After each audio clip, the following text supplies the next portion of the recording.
que le preocupa y apasiona, de aquello que podríamos decir es el tema de su vida: la mar, los barcos y el puerto. Julio César González Padrón nació en Telde y tras los estudios primarios y de bachiller en su ciudad natal y en Las Palmas de Gran Canaria, estudia la carrera de náutica en Santa Cruz de Tenerife y en Cádiz. Una vez terminados estos, el joven oficial de la Marina Mercante comenzó su vida profesional en la compañía Cacique Navigation, para después incorporarse a la naviera Pinillos, donde, tras estar embarcado en casi todos sus buques, fue nombrado delegado de dicha compañía en la provincia de Las Palmas. Posteriormente ha ejercido como gestor marítimo autónomo, jubilándose hace 2 años. En la actualidad es delegado provincial de la Real Liga Naval Española. Aparte de su labor profesional como marino mercante, Julio González Padrón nos ha sorprendido a todos en los últimos años con su pródiga e intensa faceta literaria, centrada, como no, en los temas marítimos.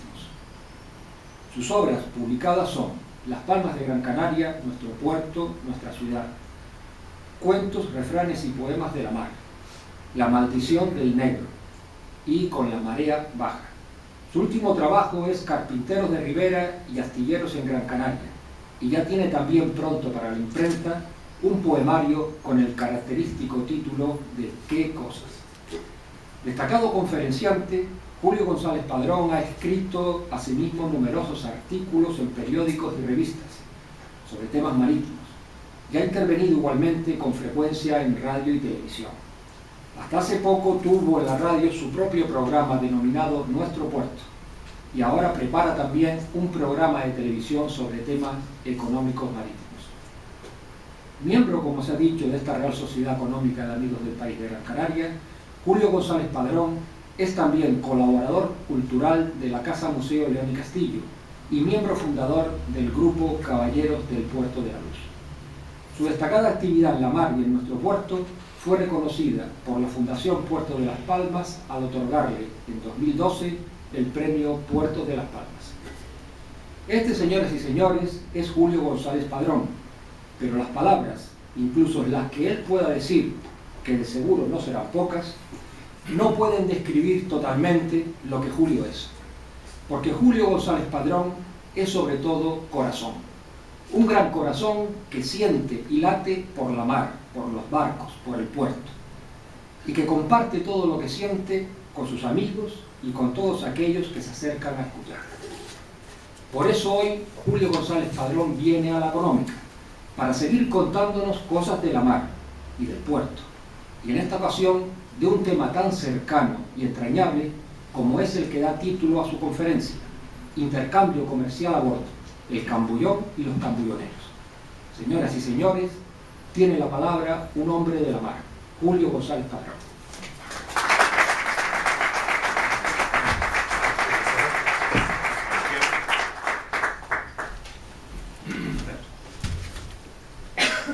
Esto lo puedo sacar. A ver, lo cierro, o lo es para poner esto abajo, bien.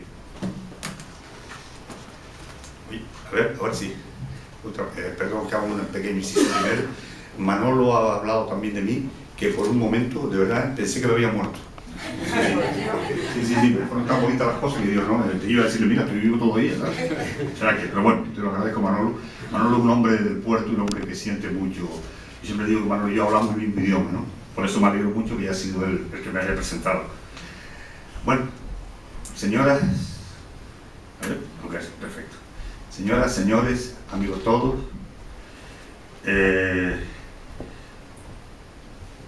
hoy me trae aquí muchos motivos, sobre todo sentimentales, para decir esta pequeña charla, conferencia, y si al final de la misma, que estoy seguro que sí, porque ya el amigo Juan Francisco ya me amenazó, tienen alguna cosa que yo pueda contestarle, pues me estaré encantado.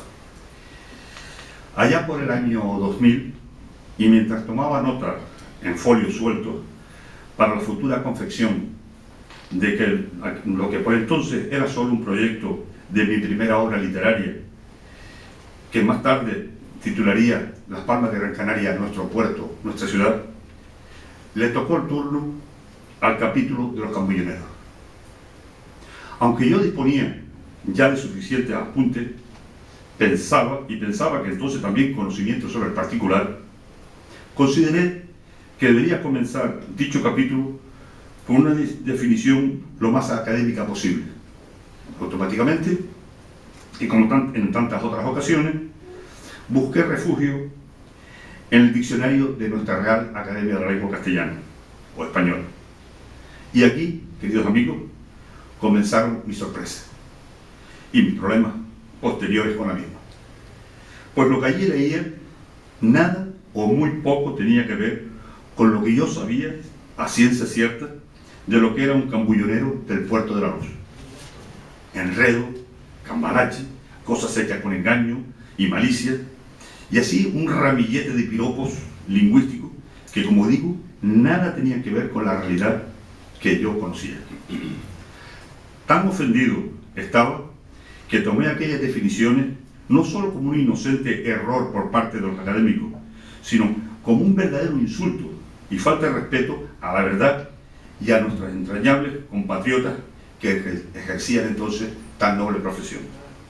Automáticamente decidí suspender la elaboración de mi libro hasta que la Academia contestara a mi solicitud de corrección que envié por escrito a la misma y ese mismo día. Pero, pobre de mí, yo no sabía que a los simples mortales se les tenía prohibido las impertinencias. Como las cosas de palacio van despacio, 3 meses después recibo la esperada contestación a mi propuesta, anunciándome su recepción y comunicándome, eso sí, de forma muy educada, algo así, es que comentaba antes que tengo la carta, pero no la encontré porque a mí me hubiese gustado leer la contestación para ver cómo escriben los académicos, cosas finas. Me decía más o menos que para que la Academia pudiera sentarse a estudiar siquiera la propuesta, debería documentarla más profundamente. Claro, yo, pobre de mí, yo no sabía qué exponerle más que una realidad con la que vivía y que tenía ante mis ojos, y además que existía mucho antes de yo nacer, por lo menos desde 1880. Así que volví a enviarles otra carta, eso sí, un poquito más documentada, pero básicamente lo mismo, ¿no? Esta vez no hubo contestación.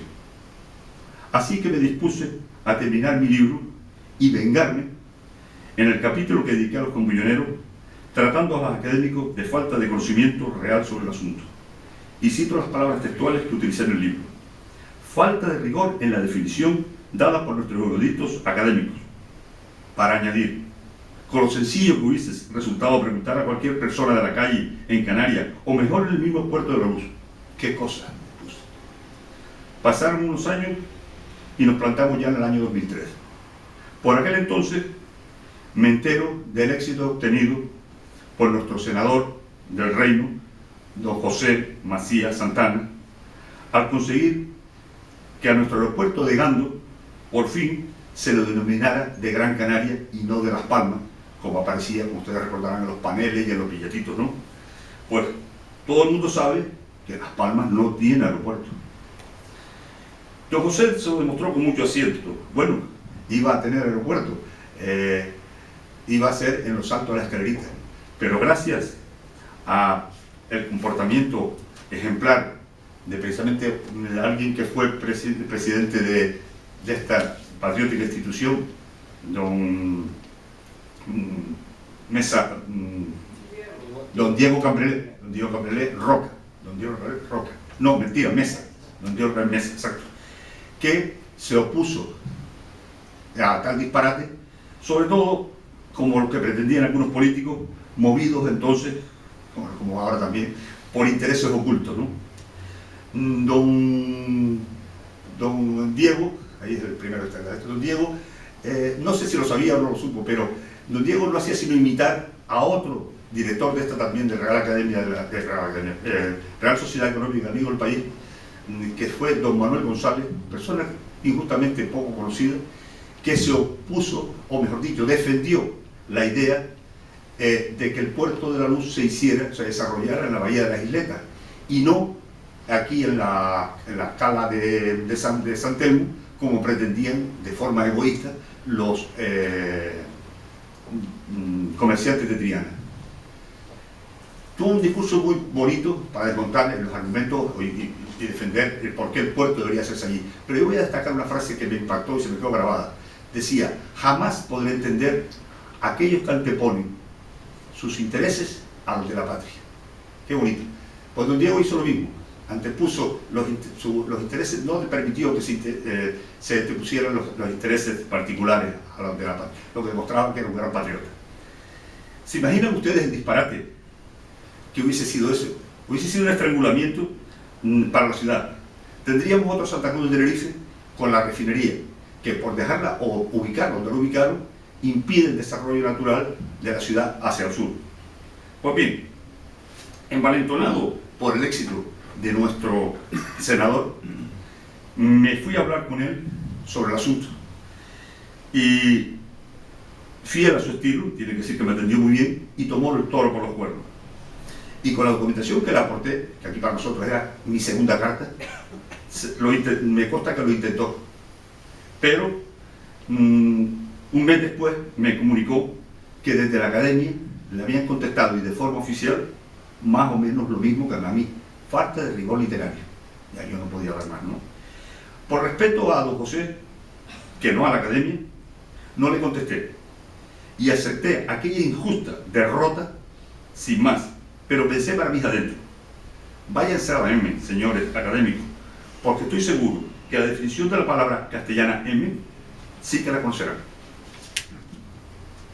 Pasaron 10 años y en octubre de 2013 mi hermano, también académico, aunque de la historia, había tenido una reunión con los académicos de la literatura, de la lengua, en Madrid, y tan pronto llegó a Gran Canaria, me anuncia, conociendo mi rasquera histórica, porque yo siempre he tenido una rasquera histórica, y siempre que he podido quejarme a la academia, de discusión era cada vez que me veía con el señor de la Concha, pues tenía una agarrada por lo mismo, ¿no? Porque, entonces, apenas llegaba de un viaje de Madrid, me llamó y me dijo: Julio, tengo una sorpresa para ti. Gracias a los trabajos presentados por una serie de entusiastas estudiosos del léxico canario, donde por cierto no apareces tú, la Real Academia de la Lengua ha aceptado modificar la definición del vocablo cambullonero y saldrá corregido en los próximos meses en el diccionario actualizado, cosa que al parecer se hace cada 10 años. Creo que quedará definitivamente así: cambullonero, persona que practica el tráfico con géneros del país. Cambullonero, persona que trafica con víveres detraídos de la gambuza. Aunque sigue manteniendo la procedencia del vocablo portugués del cambullado. Bueno, pensé, a estas alturas de la película, admitiremos pulpo como animal de compañía. Quiero decir que la academia se podía haber estirado un poquito más, ¿no? Y aceptar también de que dicha palabra no está del todo claro que procede del portugués cambullado, como asegura, valorando que es una palabra que utilizaban los pescadores de las Azores, no de Madeira, como algunos dicen, de las Azores, cuando el primer contacto serio con los españoles, con estas islas, se remonta a unos años después de la conquista, y por un viaje, parece que fue en 1483, que hizo el almirante Cristóbal Colón. En cualquier caso, lo importante era que por fin aquellos doctores, señores de la Real Academia de la Lengua, habían escuchado. Pero no un mago de Telde, marino mercante de profesión, metido a escritor tardío y a veces hasta conferenciante. No. Habían escuchado a expertos de verdad. Bravo por nuestros académicos, exclamé. Aunque bien es cierto que seguía pensando: quien nace barrigón, ni que lo fajen de pequeñito. Lejos de molestarme por aquel detalle de la omisión de mi nombre en los trabajos presentados, recordé a mi viejo profesor de filosofía de los años de juventud durante el bachiller, allá en el Instituto Pérez Galdós, don Arturo Sarmiento, cuando con aquella bondad que lo caracterizaba, trataba de justificar el mal uso puntual de una falta ortográfica o de ortografía por parte de algún alumno, diciéndole: fulanito, no se aflija, hombre, eso nos ha pasado a todos los canarios. ¿Qué mata escribir en su blog de notas llamar a don Arturo el viernes, utilizando para el verbo llamar una Y por una L, si al final consigues que venga? Don Arturo tenía muy buenos arranques. Eso, don Arturo. En el periodo comprendido entre 1880 a 1914, año de la Primera Guerra Mundial, de la Gran Guerra Europea, nuestro puerto de la Luz viene a experimentar un vertiginoso crecimiento, llegando a convertirse en el segundo de España, después de Barcelona, y en el sexto del mundo, solo superado por Hamburgo, Rotterdam, Génova, Marsella y Bremen. Al abrigo de esta prosperidad portuaria, como ocurría con tantas otras actividades, surgía el cambullón, que practicaban los llamados cambulloneros. Este término ofrece varias interpretaciones en Canarias. Así el escritor Pancho Guerra lo define como tráfico y trueque de mercancías que se realiza en los puertos y muelles desde botes y chalanas entre los populares vendedores y viajeros de barcos en tránsito. Por otro lado, nuestro diccionario, tan nombrado Diccionario Real de la Academia Española, lo definía dándole un toque ligeramente contaminado por modismo sudamericano, como el enredo, la trampa, el cambalache, el mal género propio del Perú. También por la cosa hecha con confabulación de algunos, con engaño o malicia para alterar la vida social o política de Chile. O el cambalache o trueque de objetos de poco valor, propio de Colombia y México. El por entonces comandante militar de Marina, don Rafael M. Navarro, en un comunicado remitido a la Dirección General de Navegación, y estamos hablando de 1911, se atreve a decir que posiblemente el término procede de la palabra cambujo. Cambujo es hijo de negro y india en Cuba. Bueno, yo creo que don Rafael se acordaba del hombre cuando estuvo destinado en Cuba y vio pues a nuestros hombres morenitos y tal, estos son cambujos, y nos complicó la vida y se lo dio para allá, cuando se mandaba hasta la península y ya aquello, y ahí quedó cambujo. Hay quien, que es como en el caso de nuestra Real Academia Española de la Lengua, le atribuye al vocablo un origen portugués, como tantos otros en Gran Canaria. Hay que saber que nosotros tenemos muchas palabras de origen galaico-portugués, y asegura que proviene del término cambullao, palabra que utiliza, como dije antes, los pescadores de Azores. Sin embargo, don Ernesto Lesme, administrador de Puerto Franco, de la provincia de Las Palmas, nos apunta que más que cambullón, que hablar de cambullón, habría que hablar de carbullón, en referencia a aquellos muchachos que se sumergían para recoger las piedras de carbón que caían al agua durante el transbordo de los ranchones carboneros a los buques fondeados en la bahía de las Isletas. Los buques fondeaban, se cargaba el carbón y se caía mucho. Cuando acabó la guerra, muchos chicos se sumergían, cogían las piedras, era carbón mineral, luego se secaba y se vendía, ¿no? Y entonces cree que por ahí podría venir lo de carbullón. Yo creo que no tiene nada que ver, ¿no? Esto ocurrió, ya digo, precisamente durante la Primera Guerra Europea. Pero somos muchos los que pensamos, y así lo defendemos, que a pesar de la perreta de la Real Academia Española de la Lengua, en no escucharnos, que la palabra cambullón proviene de la expresión inglesa hambayón, ven a comprar, que alude a la invitación a adquirir o cambiar o vender mercancías a bordo de los buques. Miro para Juan, porque es un opositor, que tengo aquí ya hablado. Aunque antes hablaba de una actividad, el cambullón, que tiene su comienzo en Gran Canaria alrededor de 1880, hay que hacer notar que algunos historiadores han querido vincular este tipo de comercio al siglo XVI, con los buques que iban con destino a América y escalaban previamente en nuestra bahía de las Isletas, lo que desde mi modesta opinión carece de rigor histórico, pues aquellas operaciones no podrían efectuarse simplemente porque las prohibía la ley, pues entonces solo se le permitía realizar operaciones como la de refrescar la aguada o tomar víveres, lo que en el argot marino se llama avituallamiento, ¿no? Hasta que el buen gobierno del monarca ilustrado, fundador de, por aquí lo tenemos, de Carlos III, por aquí está, o estaba, ¿no? Es que está detrás de la puerta, don Carlos, con su permiso. Pues a partir del monarca ilustrado, don Carlos III, que a partir de 1778 establece de forma definitiva la libertad comercial con América y se plasmó en los Reales Decretos del 16 de octubre de 1765 y más tarde refrendado en 1778, con lo que se libera el comercio a otros puertos que no fueran los de Cádiz y Sevilla.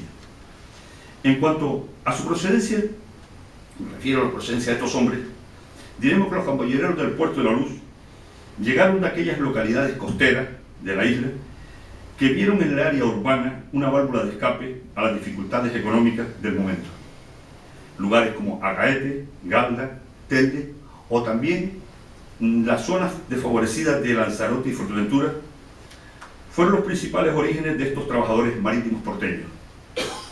Estas familias combinaban el trabajo clásico portuario con la pesca y el cambullón propiamente dicho. En vista del auge que iba tomando este nuevo oficio, la comandancia o el comandante militar de Marina intentó reglamentar este comercio y para darle un toque de legalidad institucional expidió los llamados carnés negros. Estoy hablando porque después aparecieron los carnés. Los carnés negros se van a poner por su color, porque luego aparecieron otro arreglo. Esto fue de la época de Alfonso XIII, de alguna forma querían legalizar aquello, ¿no? Se llama carnet negro de vendedores. Se llamaba así, carnet de vendedores o carnet negro. Aunque ya les digo, como veremos luego en esto, que hay de otros colores también, ¿no? Estos documentos se trasladan, como dije, a la época de Alfonso XIII. Se expedían a favor de los campuñeros bombistas, que más adelante explicaremos su cometido, lo que les autorizaba legalmente a subir a bordo para tratar directamente con los capitanes y consignatarios. Al mismo tiempo, y para reforzar ese carácter oficial de la actividad, el comandante de Marina, don Rafael M. Navarro, nombró entre aquellos campulloneros que le merecían mejor confianza y preparación, confirmándolos como guardas jurados con uniforme y sable, siendo su principal cometido el de impedir los desmadres o desórdenes que puntualmente se pudieran producir en el muelle y que a la postre pudieran causar una fea imagen entre las tripulaciones visitantes. Aquello pronto cayó en desuso por inoperante, porque al parecer al tratarse de colegas, personas conocidas, pues la verdad es que parece que nadie le hacía mucho caso. Estaba ahí con el sable, pero nadie le hacía caso, ¿no? En 1911, de nuevo el comandante de Marina informó directamente a la Dirección General de Navegación y al alcalde de Las Palmas, que por aquel entonces era Felipe Maciú y Falcón, de la necesidad de volver a regular digamos, esta actividad y nombró de nuevo, creó otros tipos de carnet, ¿no? En cuanto a la procedencia social de estos hombres, hay que decir que se trataba, por lo general, de gente humilde, de estatus social más bien bajo, a excepción del bombista, que digo, era una persona un poco más instruida, ¿no? Y muy pocos sabían leer y escribir, aunque la mayoría de los bombistas, cosa curiosa, hablaban inglés seguro, y francés, pero inglés seguro, ya que muchos de ellos se incorporaron al campullón desde muy pequeños para ayudar económicamente a la familia. Los llamados campulloneros tenían su emplazamiento marítimo terrestre en un lugar conocido, bueno, creo que se llama todavía así, por Sanapú. Por cierto, con esto de Sanapú, es que me mira así porque tengo un gestor aquí, me está vigilando de cerca, que sabe mucho de este hombre, que ya... Sanapú, hay algún canariólogo, esto entre comillas, yo pongo canariólogo entre comillas porque yo me niego a aceptar la palabra canariólogo, no creo que exista, pero bueno, la Real Academia Española dice que sí, y yo le digo que quién es canariólogo, ¿no? Yo soy canariólogo, entonces, no que se detenga, y quién es mejor que yo, ¿no? Pues los canariólogos dicen, algunos dicen que se llamaba Sanapú porque allí había un pozo donde se sanaba la pus de los enfermos. En fin, es un disparate por un pozo en la bahía, en el istmo de la Isleta sería agua salada, ¿no? La procedencia de Sanapú es porque en esa zona, que hoy viene a ser, para que ustedes se ubiquen, viene a estar donde está más o menos el muelle comercial, el centro comercial del muelle, un poquito más allá, ¿no? Sería la zona esa de Sanapú. Había muchas casas de palafito para que olvidaran las mareas donde estaban esta gente, y entonces aquello a los ingleses, de la Casamilla, de estos ingleses, decía que les sonaba mucho a sus colonias de Singapur, como dirían ellos, ¿no? Y entonces ahí viene lo de Sanapú, ese Sanapú, no tiene nada que ver. Que yo sé por qué, ya después lo contaré, por qué hablan de los leprosos y eso, pues también hay algo de leprosos, pero no. Sanapú, para que otras cosas, señores canariólogos, no hay de ningún pozo, solo garantizo yo que no había ninguno. Y si había un pozo, pobre agua, puso agua salada pura. Pues, como digo, los primeros se ubicaron en la zona del Sanapú, luego en la zona del refugio, comprendidas entre la calle Salvador Cuyás y Hierro, conocida popularmente por el Sancocho, ¿no? La zona aquella. Algo más tarde, en la Puntilla, luego en el Muelle Grande y por último en la Isleta. En estos alrededores se fueron asentando familias procedentes, como digo, de los lugares de la isla antes mencionados. También hay que anotar que muchos de ellos venían a Las Palmas de Gran Canaria para ganarse unas perrillas, ahorrar lo suficiente para poderse pagar un viaje a Cuba o a Venezuela más tarde, ¿no? Yo no me tengo que contar una anécdota simpática. un procedente de Telde, Paco, el Salado, exactamente le decíamos, todos tenían apodo, Paco el Salado, se fue a trabajar al muelle de Cambullonero para ganarse unas perrillas para después marcharse a Venezuela. Unos meses después, mi padre se lo encontró y le preguntó, Paco, ¿y cómo te vas para Venezuela? Y dice, no, don Luis, mi Venezuela estaba en el muelle. Siempre decía lo importante del campeón, ¿no?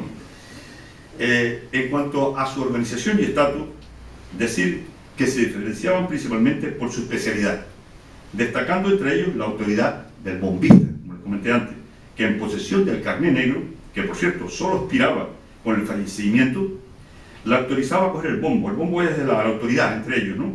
Y poder legalmente subir a bordo para tratar directamente con el capitán, quien aportaba una lista de tripulantes donde se anotaba lo que podía gastar cada uno, y luego con esa lista el bombista iba a crédito, iba al consignatario y el consignatario pagaba, ¿no?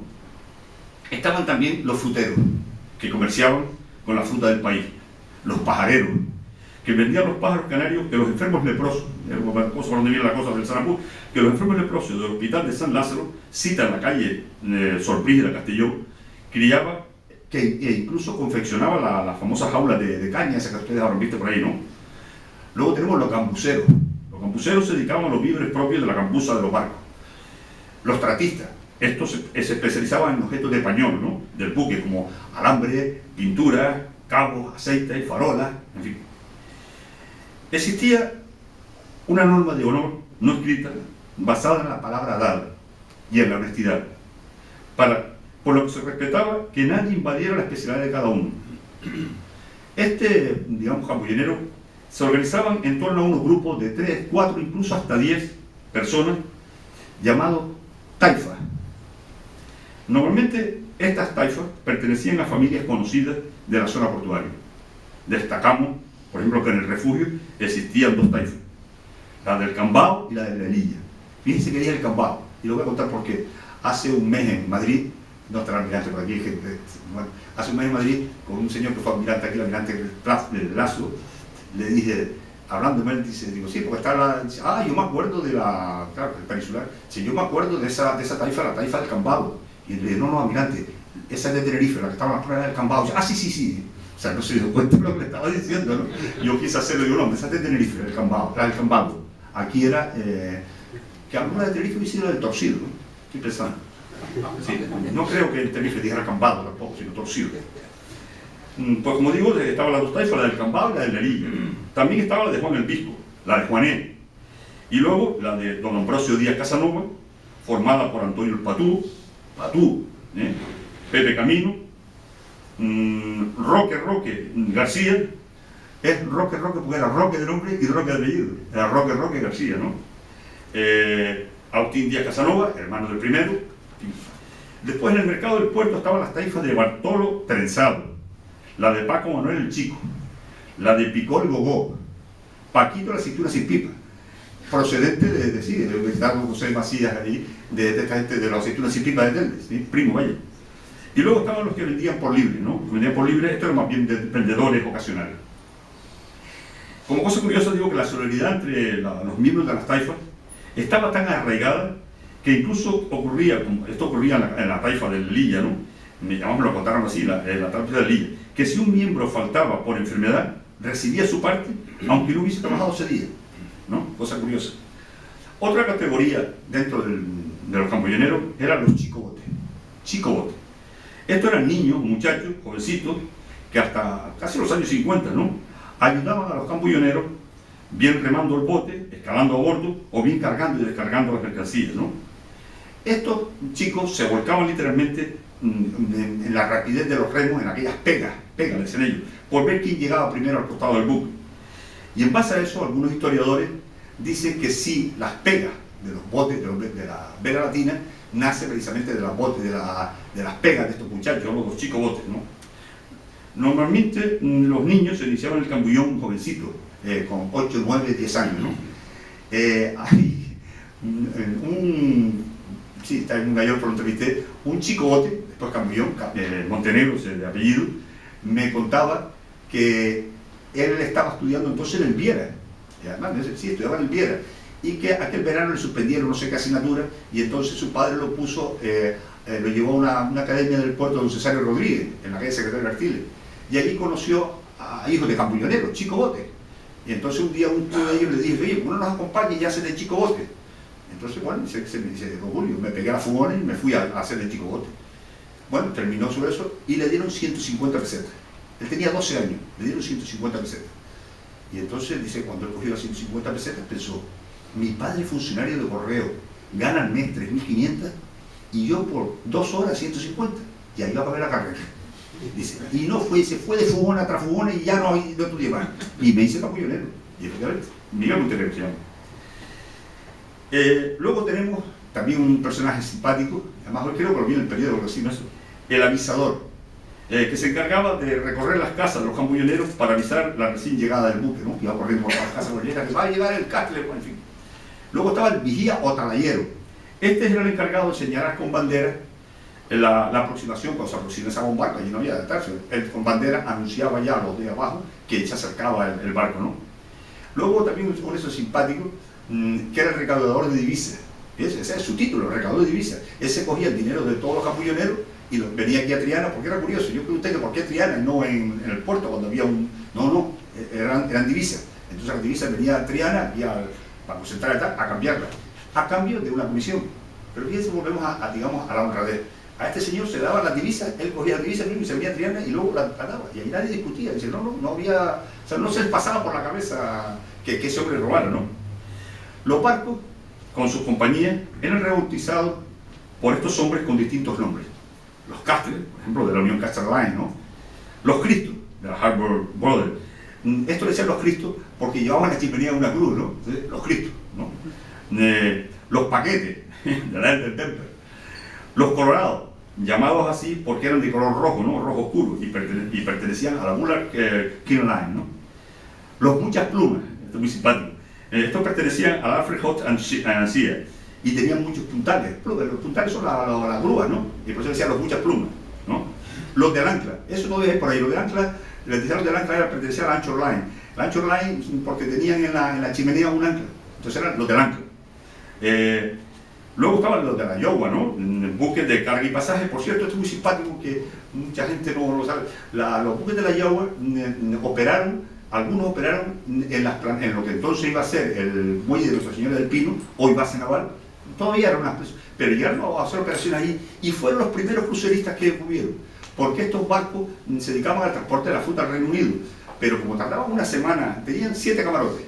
Y entonces salían 3 grupitos de 10 a 12 de Johnny, también viene una palabra, ustedes lo saben, la expresión del Johnny, turistas, ingleses, que se llaman Johnny y la Chona.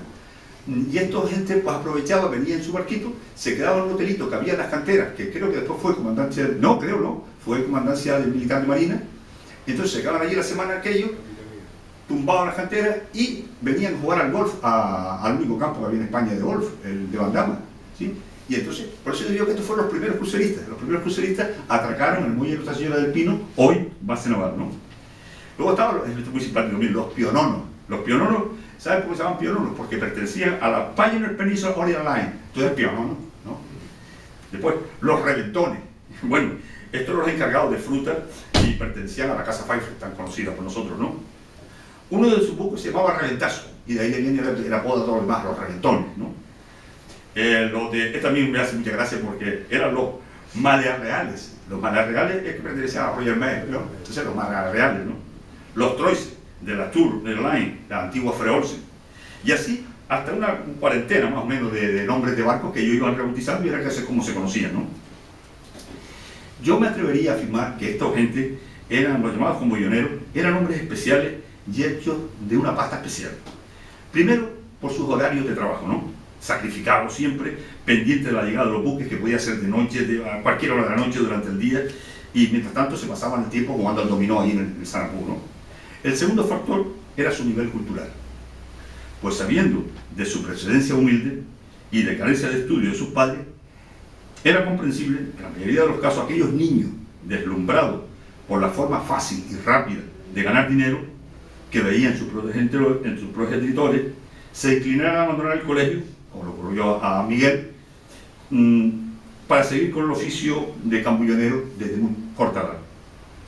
Esta falta de estudio frenaba una inclinación hacia actividades intelectuales, culturales, como podía ser la lectura, o ir al cine, teatro, etc., ¿no? Estos dedicaban su tiempo libre a dos aficiones principales, el fútbol y la vela latina. Con respecto al fútbol, la mayoría eran socios del Club Victoria.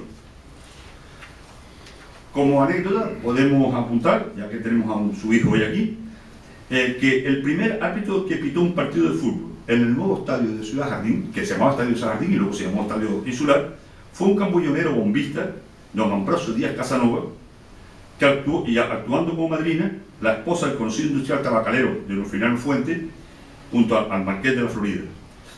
Como digo, don Ambrosio Díaz Casanova es padre del que fuese hasta su jubilación director de la Casa Mille, el letrado de Narciso Díaz Casanova, que hoy nos acompaña allí. Además, amigo mío de pasadas mareas, tuvimos bastantes cosas juntos, ¿verdad, Narciso? En cuanto a la vela latina, los botes preferidos por aquel entonces eran el porteño, que ellos llamaban cariñosamente el nuestro.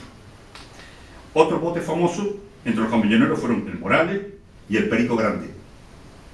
Otra de las aficiones inconfesables de los cambulloneros eran sus visitas nocturnas a los cabarets de la época, concretamente a los que existían en la calle Canaleja, derrochando allí gran parte de sus ganancias, entre música, copas, mujeres de moral distraída, y cerrando locales para continuar la fiesta de forma particular como símbolo de poder, e incluso pagaban con divisas, con moneda extranjera, y vamos, cerraban el local, ¿no?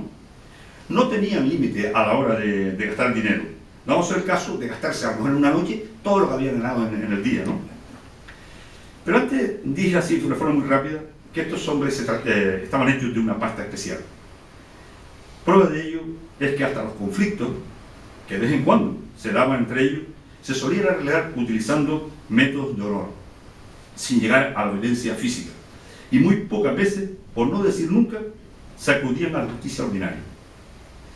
De su honradez de su honradez pueden dar buena cuenta los consignatarios locales, pues jamás se recibía una denuncia por parte del capitán de un barco alegando que le habían robado a bordo. De ahí que haya que distinguir, y eso por eso hago tanta atención, entre el cambullón y el contrabandista, o el tráfico de drogas que se dio en otros colectivos y mucho más tarde, ¿no? Incluso casos de propios tripulantes que acusaban a los cambulloneros de haberles robado o algo de eso. Podría contar muchos casos, pero no viene al caso, ¿no? Esta, llamemos, existente caballerosidad mercantil, hay que decirlo, tampoco estaba exenta del todo en cuanto a cuando había que echar mano a la picaresca hispana, cuando se ponía a tiro, ¿no? Creando situaciones cómicas, cuando engañaban a los chonis con los pájaros canarios, mostrando un señuelo que tenían bien entrenado para el cante, y después de quedar convencido el cliente tripulante, y a la hora de meterlo en las aulas para su venta, le daban el cambiazo por otro, que aunque también de color amarillo, pertenecía al montón, a hecho, vaya, e incluso la posibilidad que fuera una hembra. Todo el mundo sabe que en los pájaros canarios los únicos que cantan son los machos, pero claro, me cogía el plan para que soltaba aquello, el choni lo veía amarillo, se lo llevaba, que por cierto cuenta, y eso lo voy a hacer, cuenta que cuando el hombre venía al mes del barco otra vez y le decía, hombre, que me engañaste y tal, el cambullero decía, no, hombre, a ver, hombre, que el animalito tiene magua, hombre. Esto que estaba murriado, aquel se quedaba loco, ¿no? Me ha murriado magua ni se atrevía a decir, no, ¡pum! Y le vendía otro. Pero por vendía otro otra vez del grupo, ¿no? O sea que, por eso digo, eso que me contaron, y además que es cierto, como así, Lázaro. Entre ellos existía un código de honor no escrito, y claro que se dieron, como digo yo, casos excepcionales de conflictos y abusos. Precisamente en el año 1940, época del mando económico de García Escami, se creó un trust autorizado por algunos cambulloneros que traficaban con mercancías, lo que originó situaciones de agravio comparativo.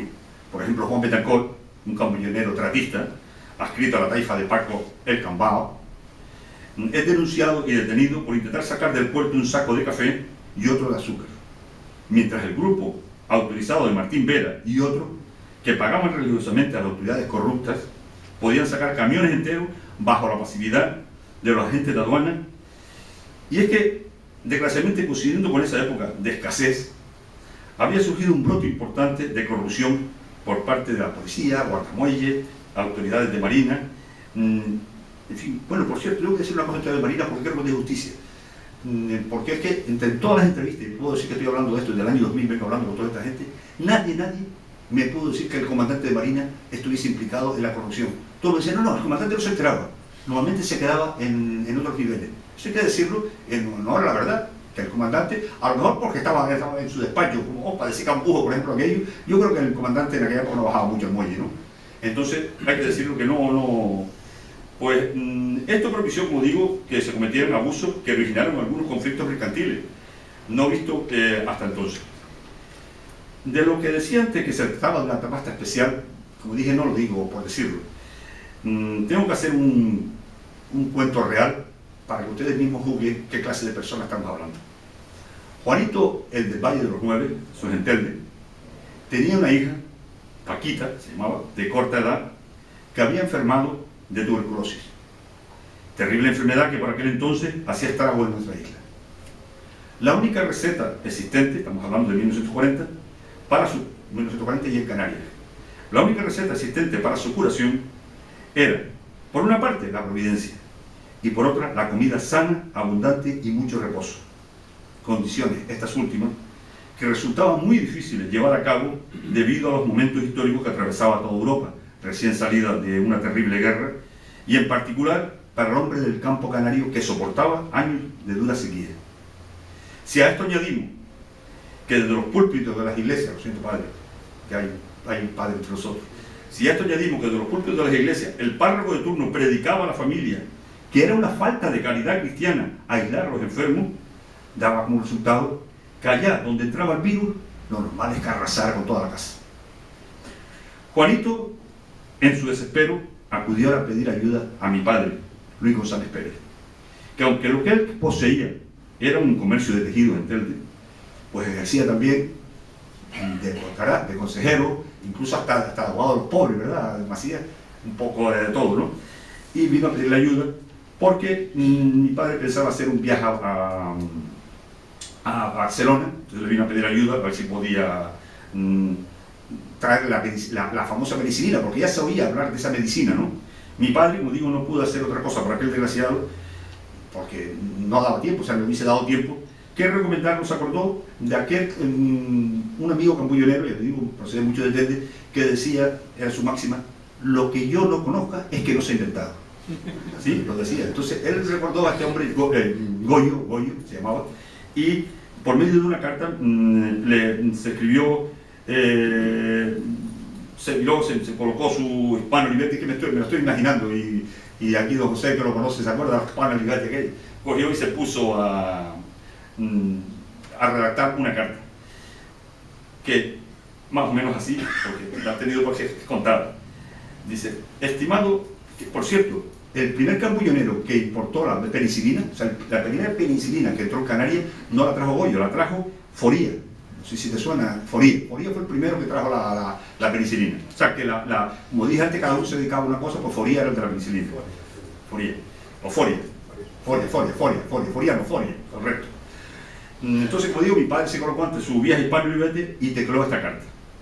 Estimado amigo Goyo, espero que al recibo de esta te encuentres bien de salud.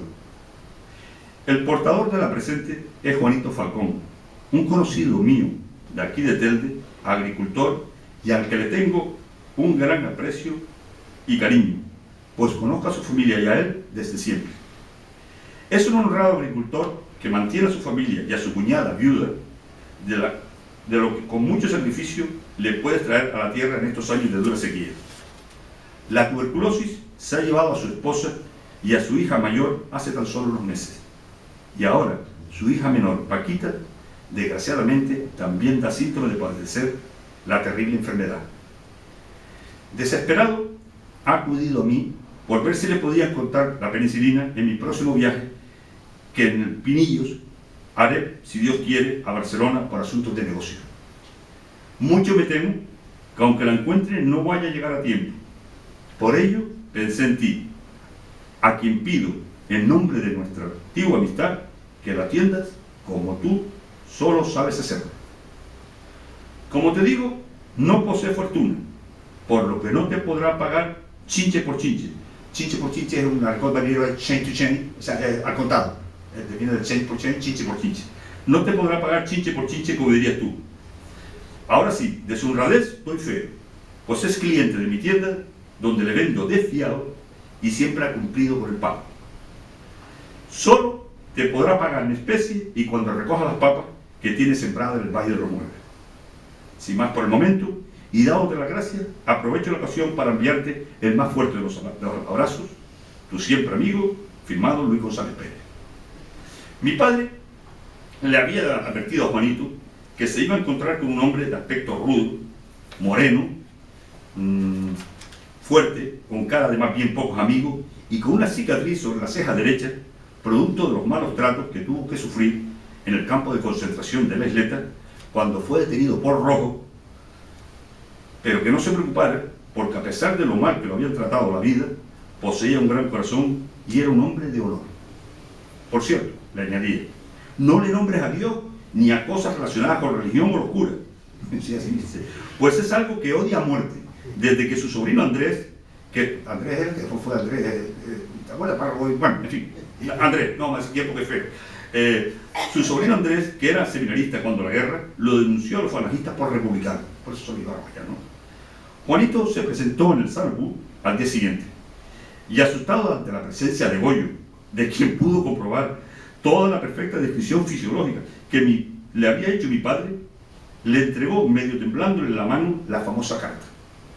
Goyo la tomó, y sin mencionar palabra alguna, la leyó despacio, y al terminar, miró a Juanito con aquellos grandes ojos oscuros y le dijo, vaya mañana al bar Manolo en la plaza Ingeniero Manuel Becerra a buscar el paquete. No hubo más palabras. Al día siguiente, nuestro hombre recibía de manos de don Manuel González Brito, dueño del bar Manolo, un paquete que contenía en su interior la suficiente penicilina para que el doctor Castro de Telde pudiera curar a aquella niña. Pasados unos meses, sanó. Y cuando Juanito recogió su cosecha, que como él decía, obtuvo solo un 5, se desplazó de nuevo al puerto a buscar a Goyo, para contarle lo agradecido y feliz que lo había hecho ayudándole con aquella penicilina, al mismo tiempo que quería saber cuántos sacos de papas quería a cambio. Al parecer Goyo, fiel a su estilo de hombre duro, lo miraba fijamente sin mover un solo músculo de la cara.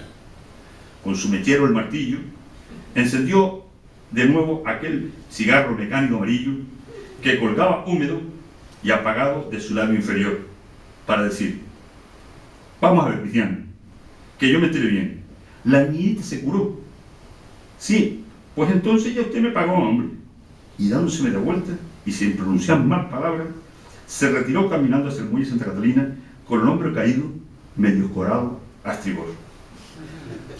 Juanito quedó tan sorprendido por lo que estaba viviendo, estamos hablando de penicilina, un producto caro de verdad, caro e imposible de conseguir. Juanito se quedó tan sorprendido por lo que estaba viviendo, que por la emoción no le salían las palabras de agradecimiento.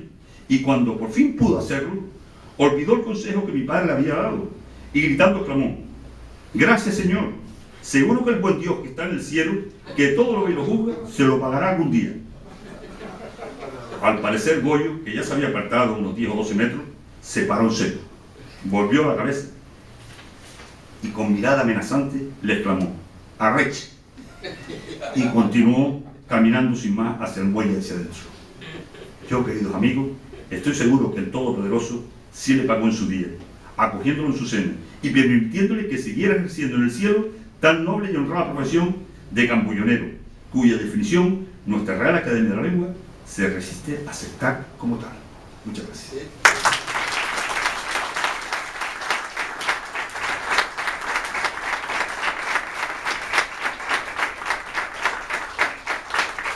Una pequeña proyección ahora para ubicarlo, como hablé de Chico Bote y eso. A ver, ¿lo tiene? Aquí, un momentito. Es un esto con una música que a ustedes les va a... Yo aquí ya me perdí. Sí, es cierto. Ese por ahí. Bueno, espérate, porque si no va a preguntar luego. Sí, sí.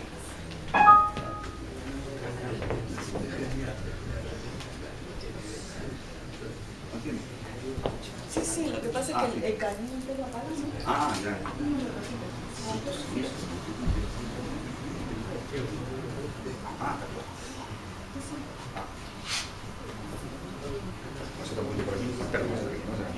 Esta queda mi barrio querido del alma, mi refugio.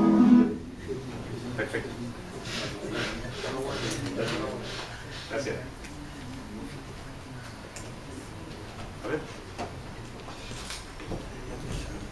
Gracias.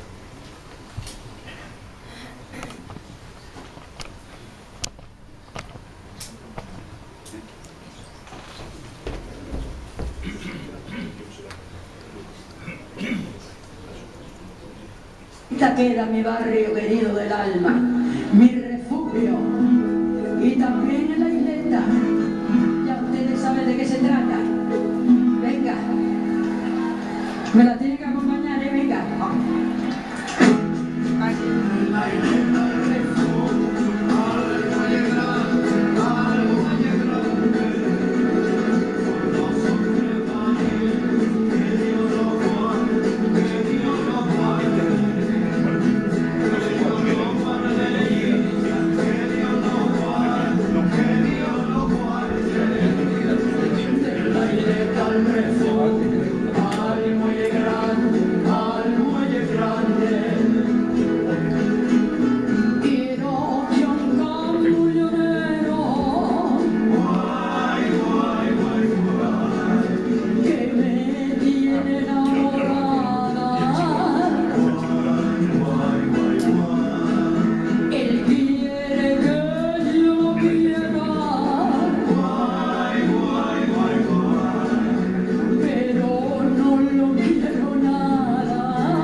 Pues felicitamos a don Julio González Padrón, un verdadero caballero del puerto, que, como es natural en él, no nos ha defraudado con esta magnífica intervención. Y ahora, si alguna persona de la audiencia quiere hacer alguna pregunta, cuando el padre va el primero. Por aquello que la iglesia primero. Bueno, el presentador Manolo, o don Manuel para mí, ¿verdad?, presentaba a don Julio como corazón. Y yo tengo que añadir que don Julio es palabra. Palabra fácil, palabra pródiga, palabra abundante, pero sobre todo palabra documentada, ¿eh? Y yo creo que hoy don Julio nos ha dado una magnífica lección de historia, perteneciente a la infrahistoria o la intrahistoria. Ordinariamente estos personajes, con esa cantidad de apodos y demás, dentro de la sencillez, no aparecen en la historia, sino los grandes, los importantes. Usted, sin embargo, nos ha dado hoy una lección magistral sobre esa otra historia que es la base y el fundamento de la otra. Bueno, cuando usted hablaba de Valle de los Nueve en Telde, como procedo de allí también como párroco de aquellos lugares, conozco la historia de Domingo Valerón, que seguramente conoce, sí, el panadero. Sí. Nació en el año 30 y me cuenta que siendo él un chiquillo de 12, venía al puerto a buscar trigo para poder hacer pan y venderlo. Y el trigo lo compraba a mujeres que robaban el trigo y salían con la falda, debajo de la falda, kilos de trigo, ¿no? Entonces pregunto si esta era una actividad afín a lo que usted ha contado. Sí, fíjate, yo antes dije, le hablaba de los camulleros, perdón, de los camulleros, digamos, oficiales, ¿no? O sea, pero luego, ¿se acuerdan? Y después había otros vendedores ocasionales, ahí, digamos, los metía todos, porque dentro de eso, pues, efectivamente, estábamos quien venía, pues, allí podía zafar su poquito de trigo, el otro, el mismo, aunque lo hice una pasada, el famoso carbullón, es el que cogía la piedra. Fue en esa época también, el hombre vivía de eso, de coger las piedritas que cayeron, que estaban en el fondo, y eran carbón mineral. Estamos en España, sale la Primera Guerra Mundial, la Primera Guerra Mundial, España no participa, pero la sufre. Y la segunda, pues está en un bloqueo económico, gracias a Argentina, que nos mandaba un poquito de trigo, ¿no? Si no, entre el trigo y el poquito millo que podíamos robar por allí, gracias a eso se comía, ¿no? Pero así es. Padre, yo me alegro que me diga lo de la palabra, porque usted, como sacerdote que es, sabrá mejor que yo que primero fue el verbo, ¿verdad? Y del verbo salió la carne, ¿no? Entonces yo estoy todavía por principio, estoy en los principios. Muchas gracias. Muchas gracias. Sí, yo quería primero agradecer a la sociedad estas conferencias tan amenas, tan humanas, porque a veces son grandes personajes que vienen por aquí con un nivel cultural muy alto, que nos colocan unas charlas científicas muy espesas, pero hoy hemos disfrutado de una persona sencilla que nos habla directamente y con unas historias entrañables. Muchas gracias. A la Real Sociedad Económica que sigan por ese camino, alternando lo serio, lo científico con lo popular. Y al conferenciante, a don Julio, bueno, enhorabuena, magnífico. Muchas gracias. Magnífico, sigue. Muchas gracias. Y yo creía antes de oírlo que yo lo tenía claro, lo del cambullón. Sí.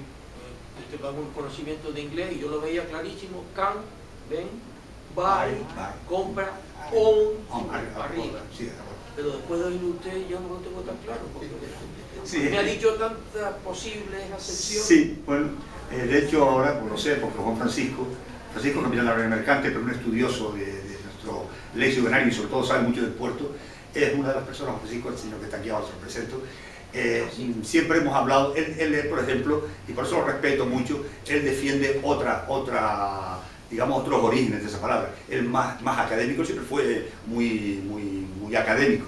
Bueno, con decirle que ¿fuiste número 1, capitanes, o número 2? Número uno. Por eso voy a decir fue académico, ¿no? Bueno, yo pobre de mí, no digo el número, ¿no?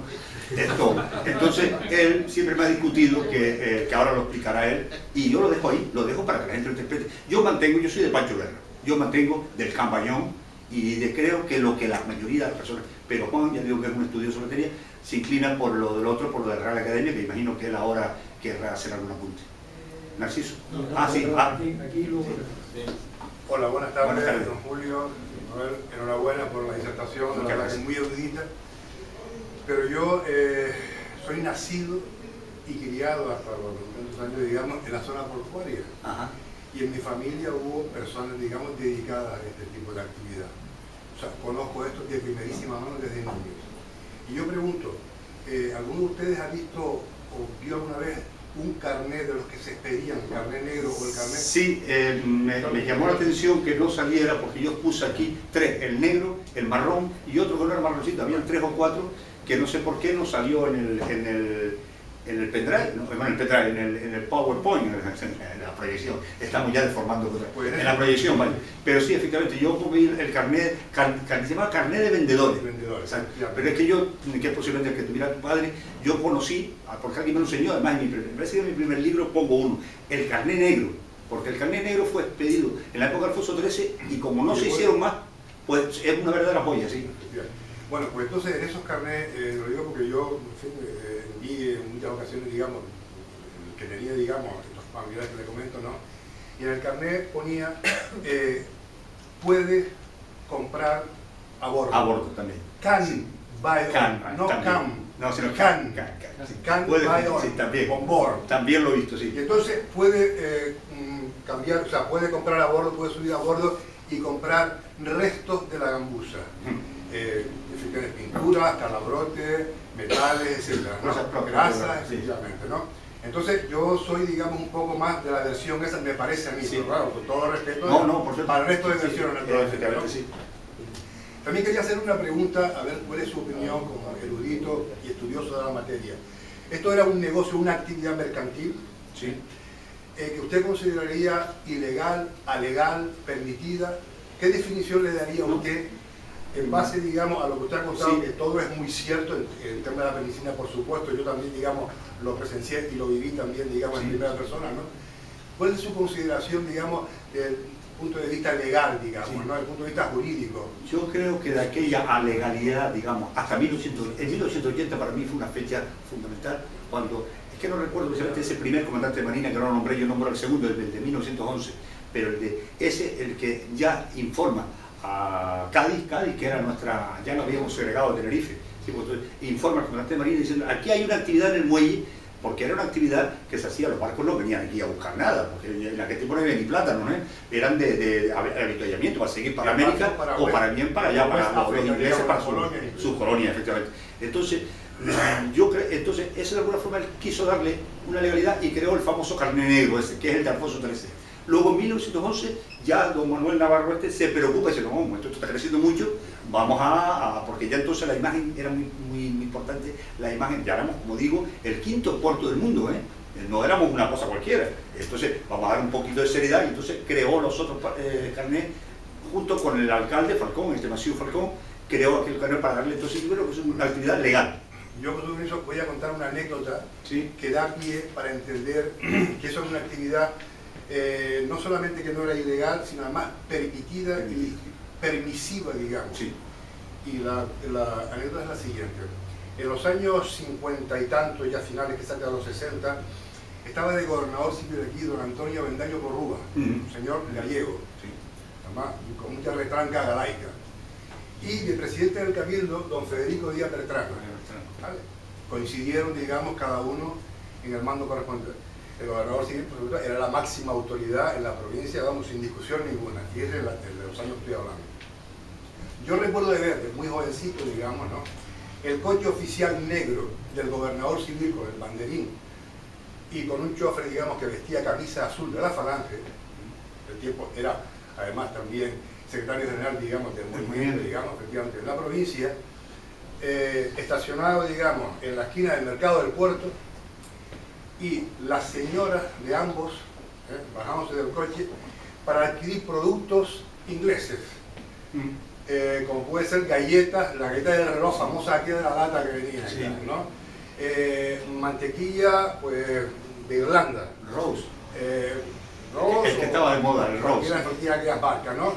Queso de Holanda, por ejemplo, ginebra, jaboncillos, por ejemplo, ¿no? Whisky, tal.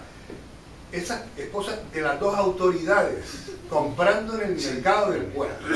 Entonces, yo considero que eso era un reconocimiento tácito, por supuesto, no puede ser oficial, ¿no?, de que aquello era un reconocimiento a estos señores, a estos industriales, podríamos llamarle, digamos, en fin, con las comillas que queramos ponerle, y un reconocimiento además a una labor que no está conocida, o sea, las nuevas generaciones desconocen completamente. Yo con la edad que tengo ya, que soy setentón ya, pues viví todo eso. y lo viví y lo presencié. Y muchas veces subía muchos barcos. Yo me acuerdo de don Manuel Díaz Casanova, que era también bombista también, digamos, ¿no? Entonces, estos personajes, digamos, estas personas, digamos, de mi familia, se dedicaban a la compra de alimentos, no a la venta de mantelería o paja, sino a la compra. Y en aquel tiempo, hablo de los años 40 y tantos largos ya, y 50, casi la década de los 50, de todas las mercancías de alimentación que venían de Argentina. En Argentina estaba Eva Perón, y Perón en aquella época, y aquello fue el granero, digamos, y en Canarias se palió mucha hambre, Calete fue posterior también ya, ¿no?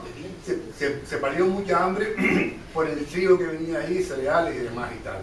Y el café que venía de Brasil, del puerto de Santos, en la ruta que venía de esos barcos. Y esos barcos además hacían una ruta triangular. Y perdone que me extienda un poquito, sí, perfecto, pero no sé. Es que puro recordar. Yo lo he vivido eso, ¿no? Los barcos, esto normalmente, concretamente esta flota, digamos, habían dos flotas. La flota FANU, que era Flota Argentina de Navegación de Ultramar, una de ellas muy importante, y la otra la Alberto Dodero. Tenían puerto base Buenos Aires y hacían el recorrido e iban desde Buenos Aires, digamos, hacían Montevideo, Santos, y luego ya venían por Canarias y ya iban para Europa, para el norte de Europa. Cuando venían a Canarias traían mercancías de origen de ahí, sobre todo ya digo, el café y todos los alimentos que venían y tal. Aquí los cambiaron, los vendían aquí naturalmente, iban para lo que se decía, iban para el norte, que era para Europa, iban para Rotterdam, en fin, para Bremen y demás y tal. De allí traían penicilina, por ejemplo, y traían productos que venían del norte. Otra vez pasaban por aquí, descargaban aquí, vendían, y aquí compraban también productos, entre ellos se lo digo porque en eso yo también, digamos, tengo un conocimiento, digamos, directo, muchos productos, digamos, de envasados de laterío gallego, que hay una gran colonia, digamos, en Buenos Aires, por ejemplo, y gustaban mucho. Y entonces, eso se proveían, digamos, aquí, almacenes Quimagada, por ejemplo, doña Dolores Mayor, no sé si la recuerda, que es la abuela de los hermanos Cruz Mayor. Bueno, el señor tenía un establecimiento en la calle General Bravo, y era proveedora, digamos, de estos comerciantes, digamos, que intervenían en los barcos. Y los barcos seguían para Buenos Aires. Y así hacían triangularmente, digamos, el viaje, ¿no? O sea, que hacían negocio, digamos, ¿no? Y eso es una cosa interesante y creo que poco conocida, así por eso le felicito que usted todo esto lo tenga escrito, ¿no? Muchas gracias. Y me encantaría incluso si en algún momento, digamos, usted lo considera oportuno poder colaborar, digamos, pues, yo estaría encantado porque además es algo, o sea, yo en cuanto me enteré de la conferencia, vamos, yo me la pierdo porque es que no hay, digamos, conocimiento demasiado de esto. Muchas gracias por su intervención. Gracias. Bueno, en primer lugar, felicitarte, Julio, fantástica la conferencia. Apuntando a lo que decía el señor, había un señor que se casó con una tía mía, se llamaba Pedro de las Cañas, que se marchó de Polizón para Uruguay y hizo una fortuna allí, y luego regularmente venía a bordo en esos buques y traía mucha mercancía porque nunca se olvidó de sus orígenes. Quería decir esto, otra cosa, antes cuando tú circunscribiste el área geográfica donde estaba la actividad del Cambullón, sí, creo que fue un error involuntario, te olvidaste de la calle que era crucial, y era la calle Padre Cueto. Padre Cueto, sí, que era el hierro, eso precisamente, sí, y el sancocho por ahí la zona. En la de Padre Cueto estaba el famoso cafetín de Pepe el Bandido, y a la izquierda estaba un sótano donde estaba Paco el Candado, que estaba casado con una hija de la Patú. Pero en fin, dicho esto, te quiero decir también otra cosa, una cosa y una anécdota. La Vera Latina, el bote por antonomasia, el bote de los cambullaneros era el porteño, y tenía su base allí en el Sanapú. Que ese era el que llamaban el nuestro, ¿no? El porteño era el loro, y era fantástico. Su patrón se llamaba Juan Ceballos, y una vez pegó con un buque, con un bote que era del Club Náutico, que era el Virgen del Pino, que tenía un patrón que se llamaba Tony Arias, que era un capitán de la Marina Mercante, un náutico. Y todo el mundo no le daba, el pobre Juan Ceballos de la tripulación del porteño no le daba chance. Pero resulta que Juan Ceballos era un costero de toda la vida y le pegó una paliza al Virgen del Pino espectacular. Y luego termino con una anécdota, porque esto lo viví yo iba con mi padre a bordo de los barcos, él era bombista, y me acuerdo siempre que iba a unos buques que eran de la Clan Line, creo que era asociada con la Elder Dempster, que tenía muchos tripulantes indios y pakistaníes a bordo, y hacían una ruta muy larga vía Cape Town, porque creo que iban a la India. Y yo me acuerdo que mi padre, o la taifa de mi padre, el 90% de la mercancía que llevaba a bordo era colonia, perfumes, cajas y cajas y cajas de perfumes. Y le presentaron la lista del bombo y todos los tripulantes comprando perfume, y el 90% de la venta eran perfumes. Y a mí siempre se quedó grabado esto, porque era una ruta muy larga, ¿para qué querían tanto perfume?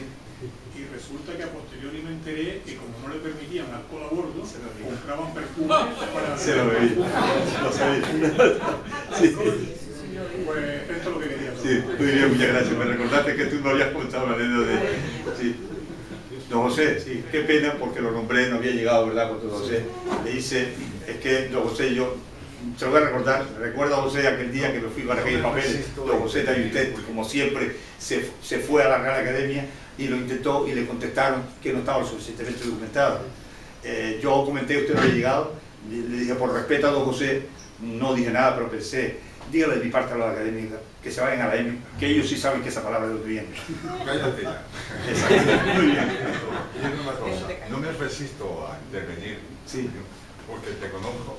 Yo creo que antes de nacer, a ti, a tu padre, a tu madre, a todos tus hermanos, y me siento orgulloso de que tú seas tendense, porque has hecho y estás haciendo.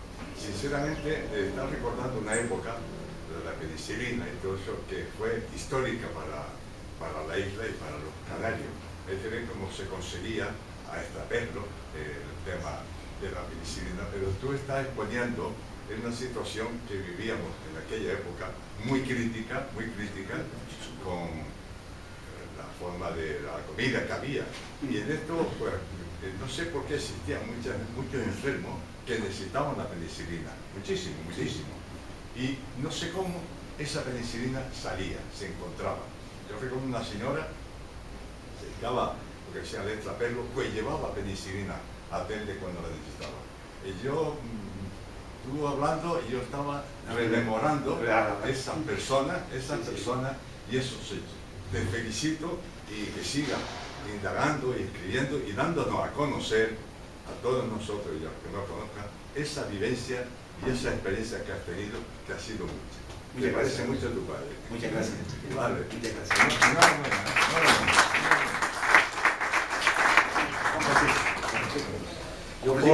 Yo traducciones, Además, yo creo que Juan, oigan, porque ya digo, es un experto en la materia de estudios. Pero no estamos de acuerdo. Yo no amenacé a Julio, yo lo reté porque a él le gusta, él es corazón, solo le gusta un reto. Pero me traje aquí lo de la academia y hay 5 acepciones. Él empezó por el final, que es la chilena, la quinta, la cuarta es la colombiana, y efectivamente todas estas lo asocian al cambalache. Pero si empezamos por la primera, que es un canarismo, le llama como tráfico, que consiste en cambiar o vender. Ellos no compraban, no había plata aquí para comprar. En cambiar o vender a bordo de navío, no son los comerciantes del muelle, los cambulleros no son los comerciantes del muelle, a bordo de navío, especialmente extranjeros, productos del país. No había plata aquí. Y las cosas hay que verlas en el contexto, y no ahora, hace 100 años. Hace 100 años. Canarias está llena de portuguesismo desde el principio. Lo notas cuando hablas con los de Madeira llaman papa, nosotros llamamos papa, los de Portugal le llaman semilla. Nosotros margullamos, igual que los portugueses y todas esas. Y el intercambio, que no era compra o venta, era el cambullado portugués, Pero, independientemente de las opiniones, y yo respeto a la de la academia, está el tema del inglés.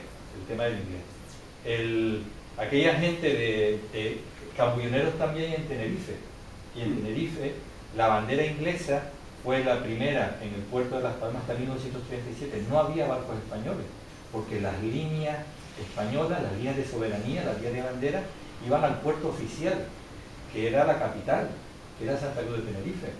Aquí venían los barcos ingleses. En Tenerife no había ingleses, tanto sí había, pero no tanto como aquí, y sin embargo allí también había cambulloneros, cambullados en portugués. Pero los cambulloneros hablaban muy bien inglés, aprendían el inglés directamente de los ingleses, no como nosotros que lo hablábamos muy bien inglés. Y yo, que tengo la suerte de ser peninsular, de la península de la Isleta, pues lo vi, y tuve un tío abuelo de los Montenegro, de los primeros pescadores de la isleta, tuve un tío abuelo que era cambullonero. Y cuando yo escuché lo de buy on board, me extrañó, porque buy, can and buy es comprar, y ellos eran vendedores, tenían carnet de vendedores.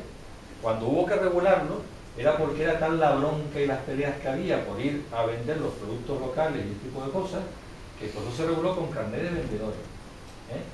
Y me dijo, me acuerdo toda la vida, en un perfecto inglés que yo nunca he podido imitar, había que pedir permiso. El primero que llegaba pedía permiso para vender, que es to sell, not to buy. Pero también, sobre todo, para comprar la gambuza, la gambuza que tenía un tripulante, y la expresión era may I, puedo, no can, que es de poder ser, may I to buy on board, pidiendo permiso, pero entonces nunca decían can buy. O sea que no me cuadra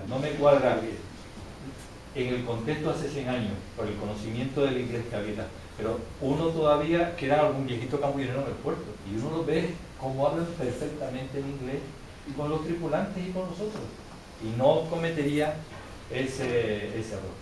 De lo de Julio todo magnífico, solo faltó una cosa que me llama la atención como hombre de mar, y es que estos vendedores marítimos que iban al encuentro de los barcos y llegaban incluso a barcos a unas cuantas millas para tener el derecho y después acompañaban hasta que el barco viniera a vender, porque el primero que llegaba, como era hombre de palabra, el primero que llegaba es el que organizaba el tema. Los demás ya respetaban.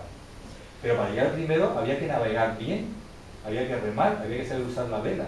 Eran de pescadores, eran expertos marineros, no artesanos. Ellos cogían los productos locales de artesanía, y con esas taifas y con esas magníficas tripulaciones navegaban en competencia, en vela, con remos, en la mar. Eso ahí fuera es el Atlántico. Eso ahí fuera no es... Cuando uno sale de la punta del muelle se encuentra con el Atlántico.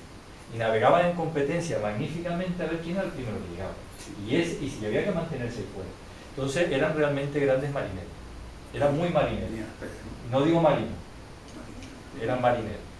Entonces ese es un aspecto que quería también recordar. Se la jugaban ahí fuera, y claro, ellos cogían lo que hacía la gente en casa, las señoras que sabían bordar, otros cogían los productos que sabían, y la intención primero era vender. Claro, después cuando tienes costumbre con un barco, sabes que los tripulantes tienen derecho a una parte de la gambuza, y que los tripulantes también vendían, entonces ellos compraban, etcétera, etcétera, y ya negociaban, hacían intercambio, hacían cambullá.